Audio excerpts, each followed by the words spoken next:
Parti Rasuah Jamin Syurga, veteran UMNO sedia PAS parti terbaik. Hamzah dakwa kerajaan Anwar tak boleh tahan lama. Muhyiddin dicabar bantu PAS dedah lokasi menantu. Amiruddin beri amaran pada Sanusi, jangan lari.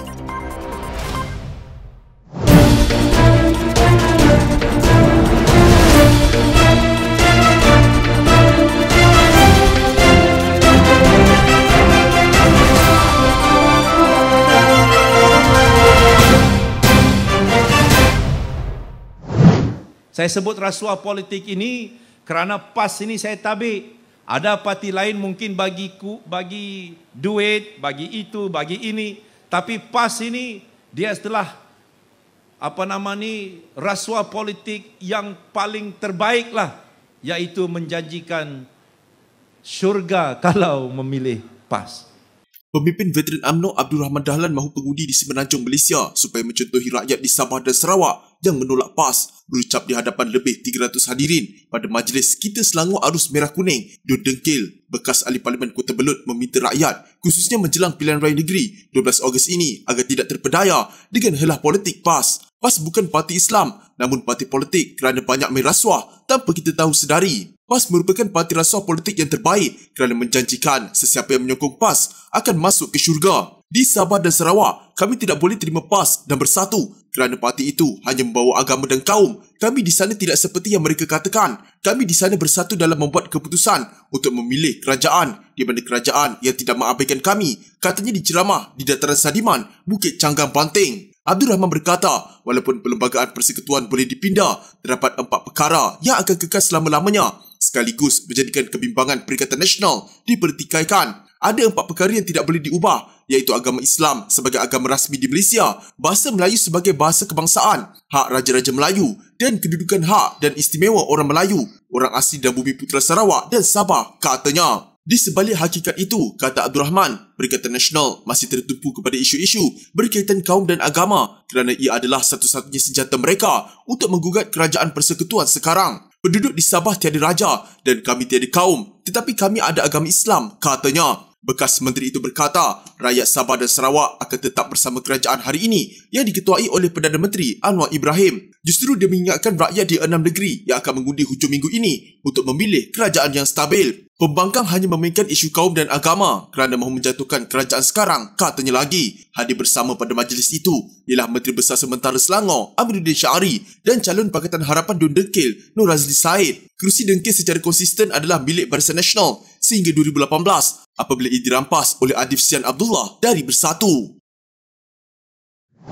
Kerajaan perpaduan yang ditubuhkan hari ini adalah berdasarkan penipuan, khususnya oleh Presiden UMNO Ahmad Zahid Hamidi, kata Setiausaha Agung Perikatan Nasional Hamzah Zainuddin. Berucap di hadapan kira-kira 150 hadirin di Dun Sungai Pelek semasa ceramahnya di Kampung Labu Lanjut, Salak Tinggi, katanya Zahid selaku pengerusi Barisan Nasional menghantar surat kepada istana memberitahu bahawa Barisan Nasional menyokong Anwar Ibrahim sebagai Perdana Menteri. Sedangkan dakwa Hamzah, Dewan Tertinggi Barisan Nasional memutuskan untuk berkecuali dalam menyokong mana-mana pihak untuk menubuhkan kerajaan. Maka penubuhan kerajaan yang ada ini adalah disebabkan oleh penipuan yang dibuat oleh Zahid. InsyaAllah kerajaan ditubuhkan dengan cara menipu itu tidak boleh tahan lama. Sebab hari ini sudah ada kebangkitan rakyat di seluruh negara. Berdoa kerajaan akan jatuh, katanya. Terdahulu Hamzah memohon pada hadirin supaya melakukan referendum sebagai tanda kebangkitan rakyat. Rakyat dah meluat dan tak boleh tahan. Kita nak kerajaan baru. Kalau nak kerajaan baru, kita pastikan 12 Ogos kita menangkan Perikatan Nasional. InsyaAllah kemenangan ini akan menjadi referendum rakyat untuk menurunkan Anwar. Ini akan membuktikan kita semua telah menjadi satu kumpulan yang bersatu demi masa depan anak cucu kita. Katanya sambil melakukan referendum sebanyak 3 kali dengan cara PKR melakukan reformasi. Pada ceramahnya, Hamzah juga menjadikan Perdana Menteri Anwar Ibrahim sebagai sasarannya. Kata bekas menteri dan ahli Parlimen larut itu, Anwar sebenarnya tidak dapat mengawal dirinya daripada menipu rakyat dan tabiat berkenaan sudah menjadi lumrah buatnya, ibarat makan vitamin. Dia bangun pagi cari jalan macam mana menipu. Sebelum tidur dia tipu, dalam mimpi dia tipu, bangun pagi dia tipu, tengah hari dia tipu, malam tipu. Saya nak bagi tahu, dia tipu, dia bohong, sudah menjadi makanan dia seperti vitamin. Sebab kalau dia tak tipu, dia sakit. Sebab itu dia kena tipu rakyat, katanya. Pada PRN di Dun Sungai Pelek pada 12 Ogos ini, Perikatan Nasional mempertaruhkan Ketua Bahagian Bersatu Sepang, Suhaimi Ghazali. Dia akan berdepan dengan Dwi Kian Kiong, Pakatan Harapan dan Nageswaran Ravi, bebas dalam saingan 3 penjuru. Kerusi itu mempunyai 47,335 pengundi. Lari. Kalau berani, kenapa lari? Kalau tak bersalah, kenapa hilangkan diri? Tampillah. Tan Sri Muhyiddin kena jawab perkara ni, mana menantu dia? Kan?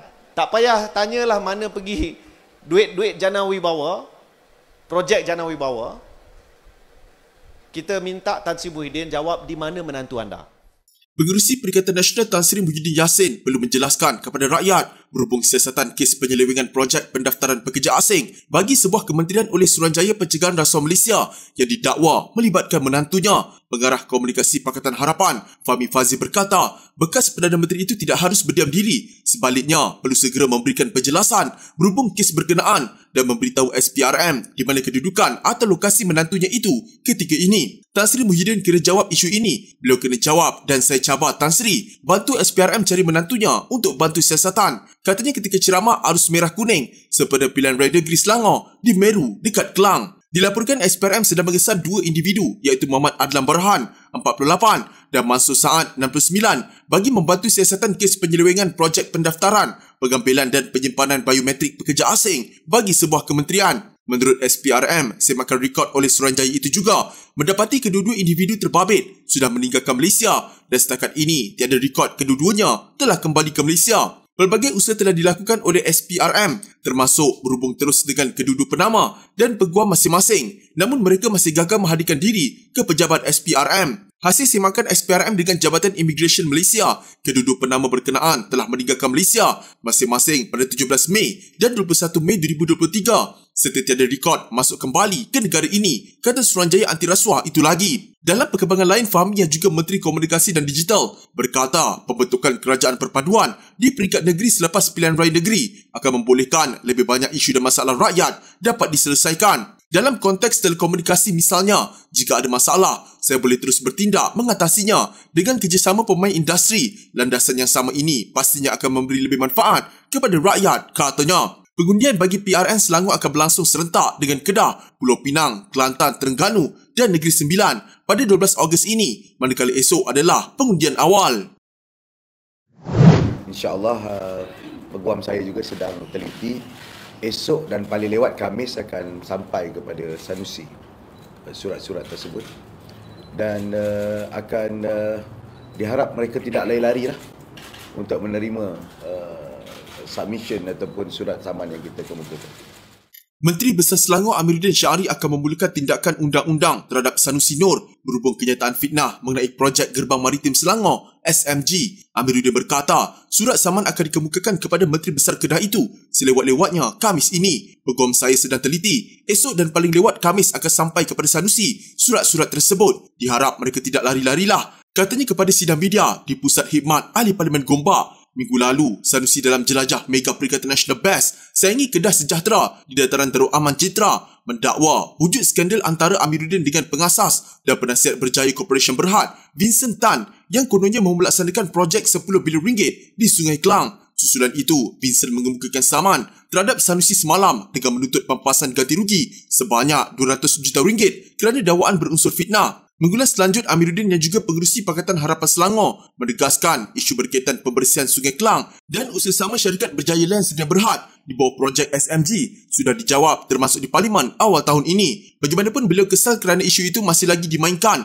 sebagai modal politik oleh pihak tidak bertanggungjawab menjelang PRN Selangor. Mereka nak jadikan benda ini bahan politik, tapi sayangnya dah jadi fitnah. Lepas jadi fitnah, kita cakap janganlah buat fitnah, berhentilah. Lepas itu kita saman, dia marah pula. Itulah jadi masalahnya, katanya. Mengulas laporan Ahli Jawatan Kuasa Penerangan Bersatu, Badrul Hisham Syahrin kepada Suruhanjaya Pencegahan Rasuah Malaysia, SPRM, berhubung isu sama, Amiruddin berkata keberadaannya sebagai pengarah syarikat landasan lumayan sedia berhad kerana ia adalah projek kritikal yang memerlukan penyelesaian. Tiada satu sen pun saya dapat. Paling besar yang saya dapat ialah karipap dalam mesyuarat, katanya. Badrul Hisham atau Cikgu Bat mempersoalkan Elaun diterima Amiruddin dalam syarikat itu yang merupakan pemaju utama projek inisiatif SMG. Landasan lumayan adalah syarikat dilantik bekas Menteri Besar Selangor Azmin Ali untuk melaksanakan projek terbabit pada 2018.